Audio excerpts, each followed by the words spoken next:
పాక్లో సార్వత్రిక ఎన్నికలు వాయిదా పడ్డాయి. ఇక ఫిబ్రవరి 8న జరగాల్సినటువంటి ఎన్నికలను భద్రతాపరమైన కారణాలు, వాతావరణ పరిస్థితుల రీత్యా వాయిదా వేసేందుకు పాక్ సెనెట్ నిర్ణయించింది. ఈ మేరకు సెనెట్లో ప్రవేశపెట్టినటువంటి తీర్మానానికి మెజారిటీ సభ్యులు ఆమోదం తెలిపారు.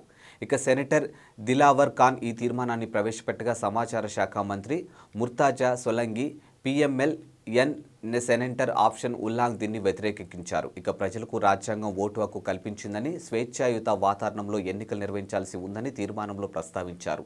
అన్ని ప్రాంతాల వారు ఎన్నికల్లో పాల్గొనేలా చూడాలని పేర్కొన్నారు. పాక్లో చలి తీవ్రత ఎక్కువగా ఉండే జనవరి, ఫిబ్రవరి మాసాల్లో బలోచిస్తాన్ ప్రావిన్స్ ఓటర్ల స్పందన తక్కువగా ఉండవచ్చని తీర్మానంలో అభిప్రాయపడ్డారు. ఈ విషయంపై పలు రాజకీయ పార్టీలు ఆందోళన వ్యక్తం చేసిన విషయాన్ని కూడా తీర్మానంలోనూ ప్రస్తావించారు. ఇటీవలే ఉగ్రవాదుల దాడుల నేపథ్యంలో ప్రచారంలో పాల్గొనే రాజకీయ నాయకులు భద్రతపై కూడా తీర్మానంలో ఆందోళన వ్యక్తమైంది. ఇక ప్రముఖ నాయకులకు ప్రమాదం పొంచి ఉందని అంతర్గత వ్యవహారాల శాఖ హెచ్చరికలు కూడా తీర్మానంలోనూ పేర్కొన్నారు. ఇక బైబర్ బలోచిస్తాన్ ఉగ్రవాదులు పెరిగినటువంటి పైనన్ని ప్రస్తావించారని, ఈ సమస్యలు పరిష్కరించకుండా ఎన్నికలు నిర్వహించడం ప్రాథమిక హక్కుల ఉల్లంఘన కిందకు వస్తుందని సెనెట్ అభిప్రాయపడింది. ఈ మేరకు ఎన్నికల వాయిదా తీర్మానాన్ని మెజారిటీ సభ్యులు అనుకూలంగా ఓటు వేశారు. పూరా లోకల్ మీకోసం మా ఛానల్ మీ జిల్లాకు, మీ మండలానికి, మీ గ్రామానికి, మీ ప్రాంతానికి, మీ వీధికి, మీ ఇంటికి, మీ వద్దకి, ఎక్కడికైనా ఎప్పుడైనా మా పూరా లోకల్ ఛానల్ వస్తుంది.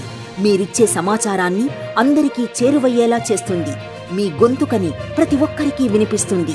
మీకు ఎల్లప్పుడూ అందుబాటులో ఉంటుంది మా పూరా local. Your choice for local voice. పూరా లోకల్.